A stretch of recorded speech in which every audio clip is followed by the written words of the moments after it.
Hey everybody, my name's Aaron, and I wanted to talk to you today about a little something called rocket stability. So what we'll do is we'll start off with an example and sort of go from there, and of course the example will be, as you might have figured out, as me loading this game, is a rocket. Okay, so let's go ahead and get started. Well, what kind of front end do we want here? Let's do something simple. Let's just do a small little rocket. So we got our little guy there. This is just going to be a traditional rocket. Maybe I'll do a two-stage rocket so I can show you really low atmosphere flight. You know, where the air is really dense and really does take effect on rocket stability, and then in the upper atmosphere where all you have to worry about is really gravitational forces, and those aren't really anything to worry about that high up in stability-wise. Let's do one of these, and let's do a small little engine up here. Then where's our decoupler? Decoupler. So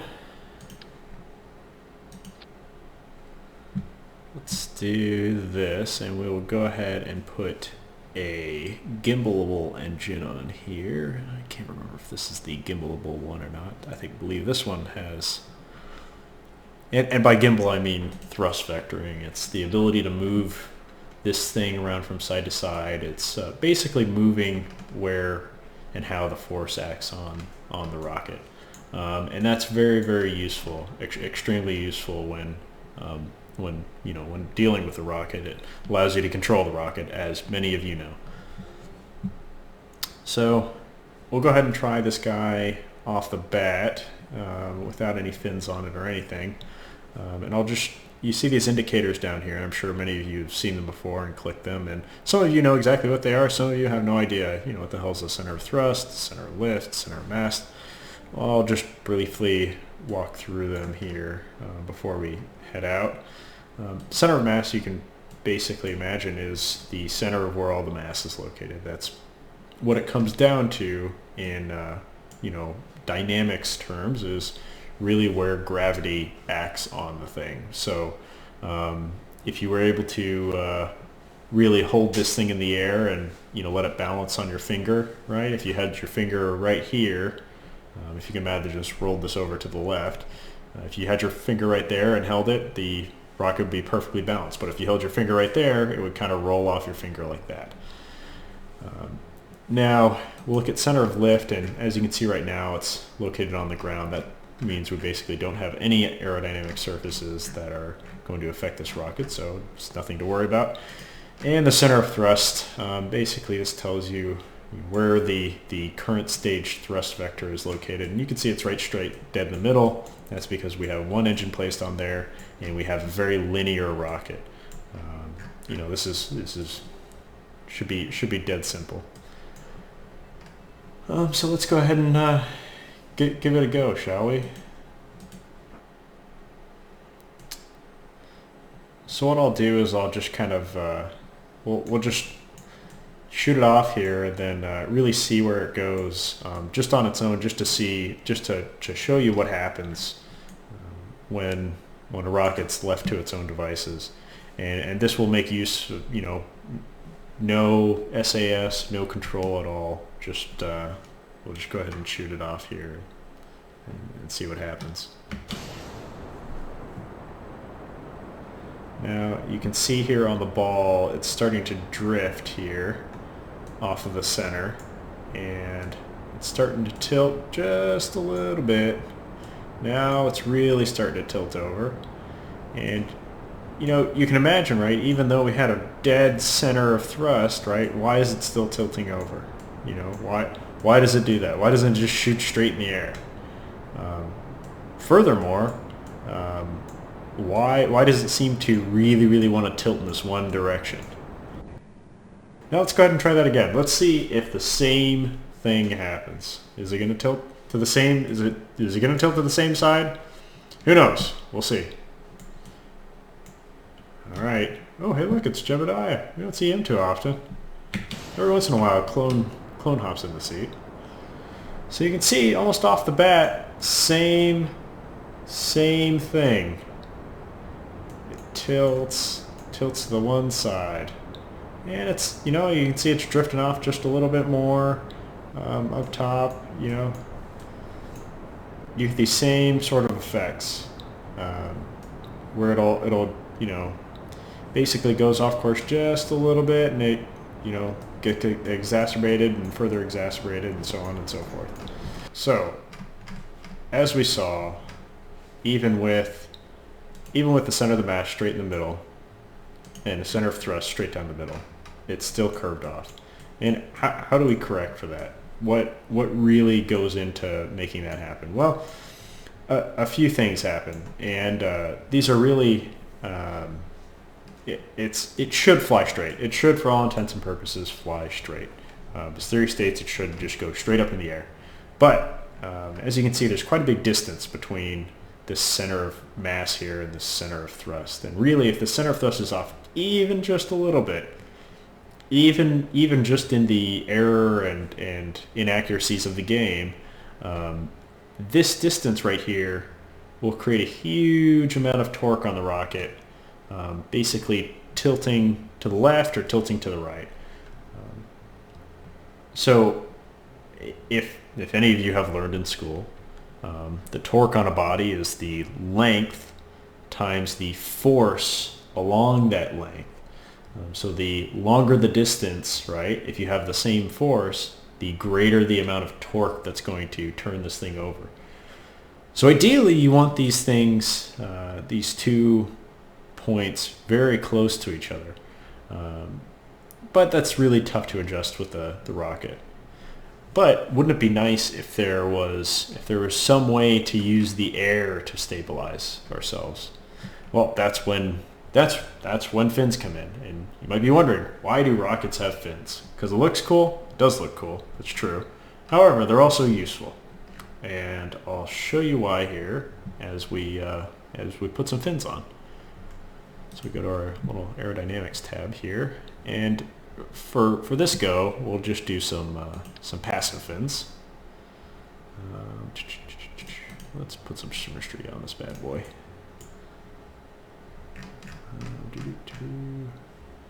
And we'll go ahead and show the center of lift here. So you can see we have our fins here. We haven't placed them, but you can see the center of lift is down here. That means it's not defined. There's no aerodynamic forces being accounted for.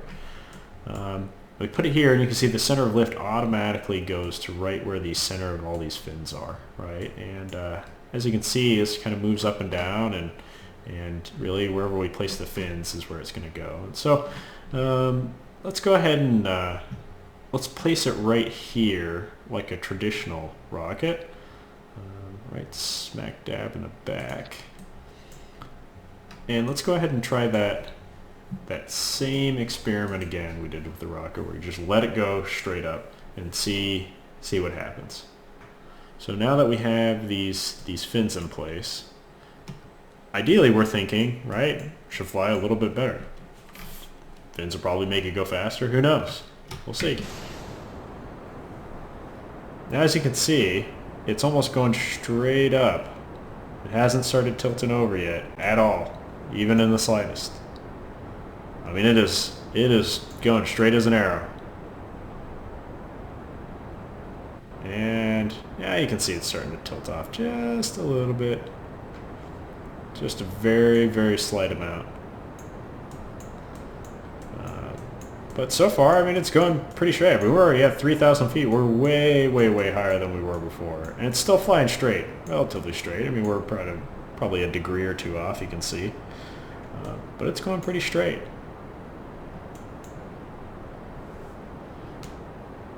So you might ask yourself, why is this going so much straighter than the previous one? Why does adding fins make this so much straighter?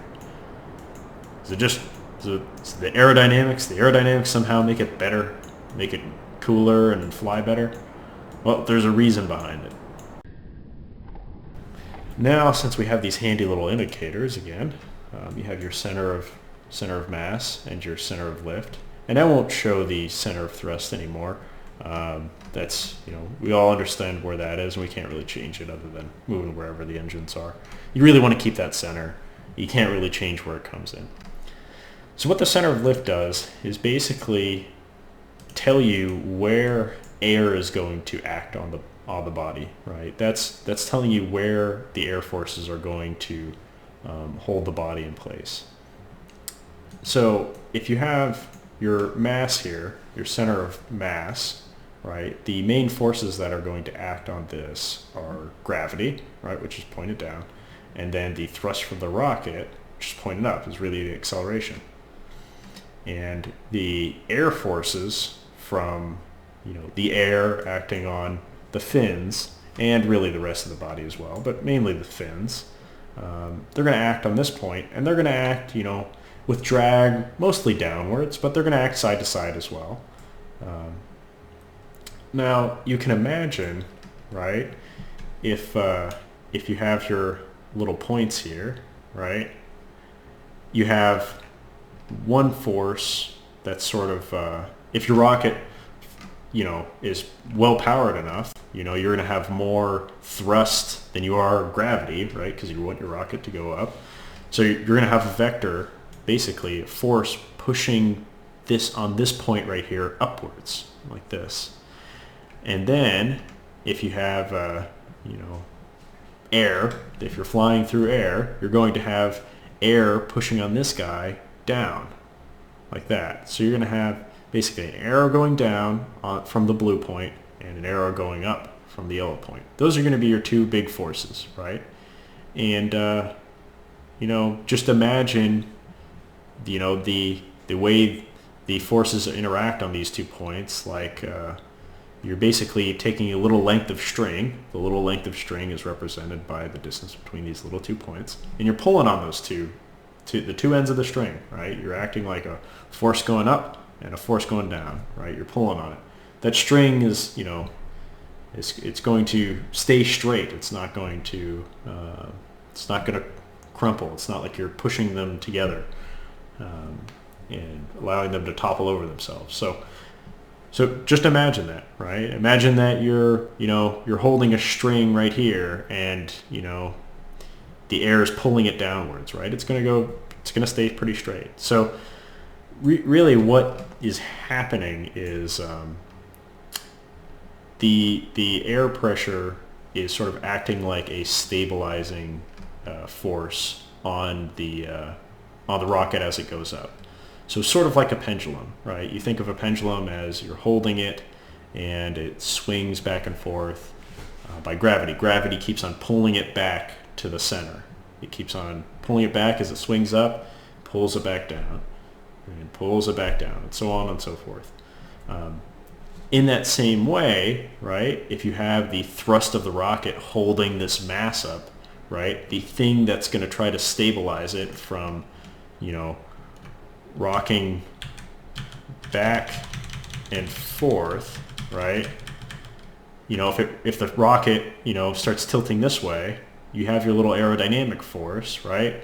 It's going to want to start pulling you straight back around again, right? Because now, if your rocket's pointed this way, right, just like this, and your velocity is going upwards, right, the air is going to push these fins, to the left here, right?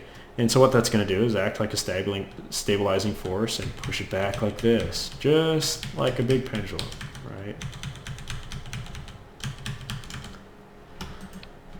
Now, you can imagine, that's fantastic, right? Just put fins on everything. Just put fins everywhere. Why not, right? Why not just throw fins on everything? You have the most stable rocket. You just go anywhere. You don't even need the SAS module, wherever the SAS module is. You don't need any of this. You just use fins. Well, you can't put fins everywhere, and I'll show you why here in a second. As you can see, the point changes, right? And that actually does affect how these fins work. You can see if you put them up here, this ball, right, this point goes above the center of mass here. And that's a bad thing. That's traditionally what you don't want to have happen. Because think about it. Think about it this way. you're moving through the air upwards, and that means the drag is pushing this down, and the thrust is pushing this up, right? So now what do you think what is going to want to happen, right? Imagine holding a pendulum upside down, right? Gravity wants to push this point down, this pendulum point down, and your thrust wants to hold this up, right? You want to try to hold the pendulum up. Of course, you know, it's going to start wanting to topple over just like this. I mean, just imagine it, right? You can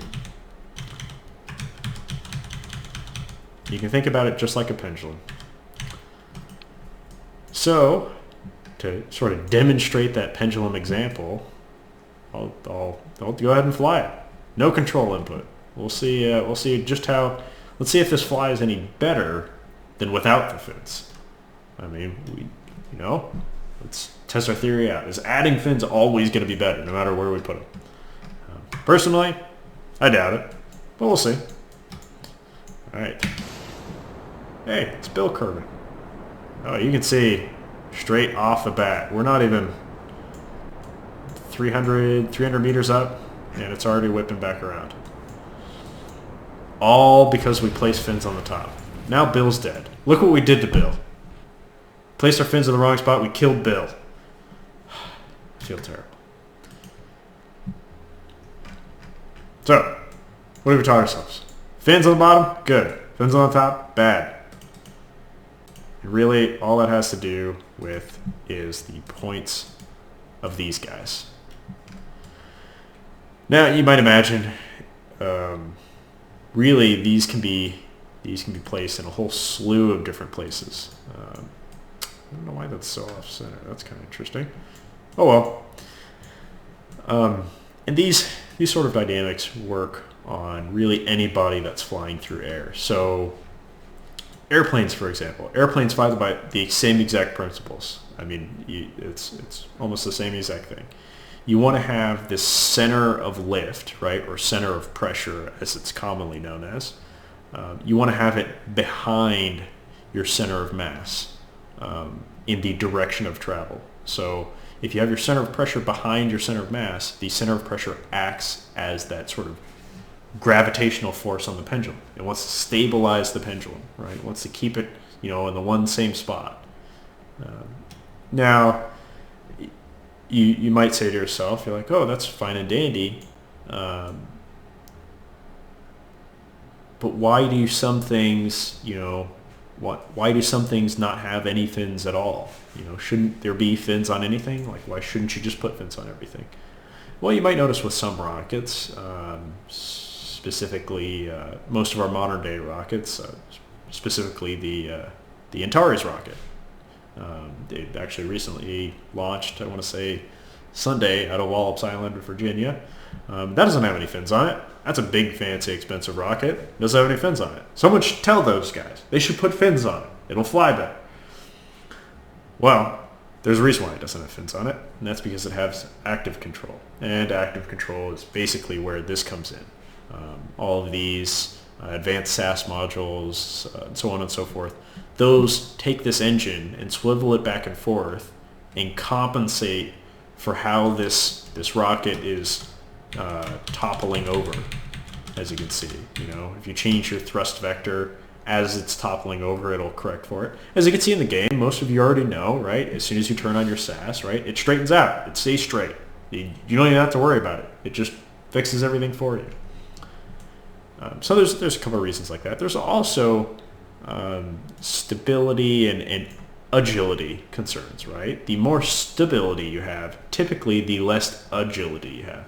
So you see, big airliners like the 747, for example, have big tail fins. And those tail fins act a lot like these fins. They stabilize the airplane. They keep it going straight.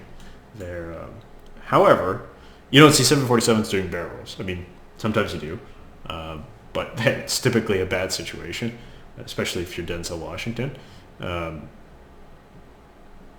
But typically, if you want agility, you don't see big tail fins. So a lot of our fighter jets don't have big tail fins, and it's because they don't need to be that stable. And part of the reason they don't need to be that stable is because they are actively controlled. Now, this gets very, very, very technical, but most modern day commercial airliners are not actively controlled. They are actively controlled, but they don't need to be, and so on and so forth. But the whole point of the matter is, if you let go of the stick on a commercial airliner, it would, basically just fly itself down. It would be completely stable. It wouldn't tumble out of control like our rocket did when it didn't have any fins on it, or when it had fins on the front, such as this. If you let go of the stick on an F-16, an F-15, an F-18, F-22, you name the fighter jet. If you let go of the stick on it, it will tumble out of the sky, and that's because it is not stable. It is not inherently stable like this rocket is with these fins on it. And the reason for that is because, the closer you take this little blue point here, the closer you have it to this center of mass here, the more agile the rocket is. That's basically, it's less stable, very, very unstable. However, it can turn really fast. Really, really, really fast. And as a fighter jet, if you got a bogey on your tail and you're about to head into a flat spin and lose your best friend, you probably want your fighter jet to be very, very stable. However, if you're trying to save everybody on the plane, and you're a raging alcoholic and you don't want anybody to know it, you probably want your tails at the back. And you want to be very, very stable. So, why don't we try to show that point, right? It's a lot harder to turn a rocket that has fins way, way down low. So let's go ahead and do that really, really quick.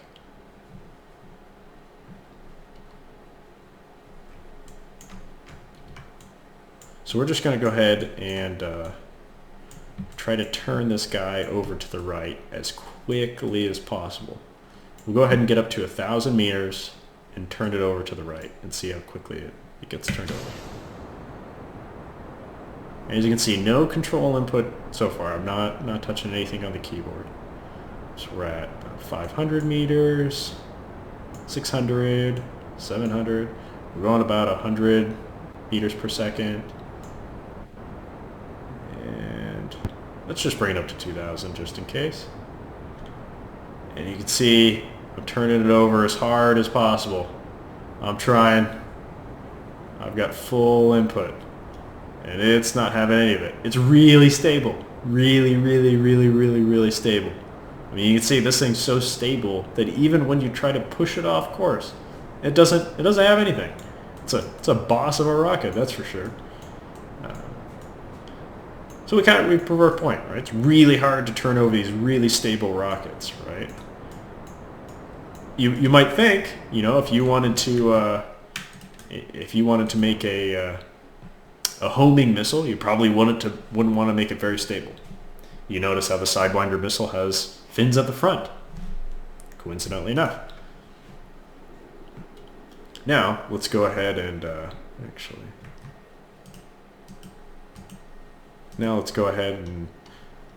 move these fins up and make ourselves a fighter jet rocket. Yeah, wouldn't that be a cool idea?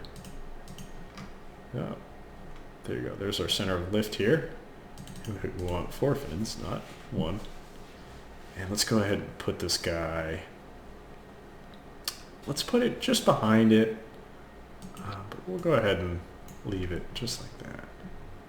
Okay, so you can see the blue point was right down here before on that previous rocket. Now we moved it way, way, way, way, way up. So it's right next to the center of mass. So let's see if our theory holds true, and it should.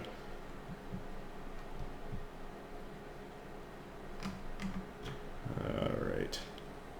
Bob Kerman, flying the most agile rocket of all time. It's probably not the most agile, but it's more agile than the previous one. Okay, so it's got fins. They're towards the back, but they're a little bit closer towards the middle. So it should be more agile. So let's go ahead and bring this guy all the way up. I'm going to try to have no control input, but I want to keep it straight until we get to 2,000 meters. see it already wants to topple over. It's 1,000 meters right now, about 100 meters per second. 800. Okay, now we're going to turn over to the right. You can see this bad boy is just, it just wants to turn. I mean, it is a turning machine. I mean, we could do 360s with this thing if we really wanted to. Probably not 360s, but I don't know if you want to do 360s in a rocket. That might be troublesome. But I mean, we were able to guide this thing, you know, all the way back into the ground much faster than the previous one. So, what have we learned today? Other than Bob Kerman is a very unfortunate person. Learn that, you know, wings are more than just fancy. They actually do mean something with your rocket. Really, the takeaway from this, if you don't understand a bunch of my technical jargon that I'm telling you, is make sure this little blue dot is behind this yellow dot. Blue dot behind yellow dot. That's what you want. That's what you want in everything in life. Typically, the blue dot behind the yellow dot is always a good thing, unless you're, you know, Tom Cruise or I don't know who else. Name some other steaming hot celebrity that flew in fighter jets. Anyway, this is Aaron signing off. I hope you guys enjoyed it. Like this if you like it. Don't like it if you don't like it. Subscribe to the channel if you're looking for more. I'll be bringing you a little bit more advanced tutorials explaining how to fly rockets and other technically boring stuff. So, anyways, this is Aaron again, signing off.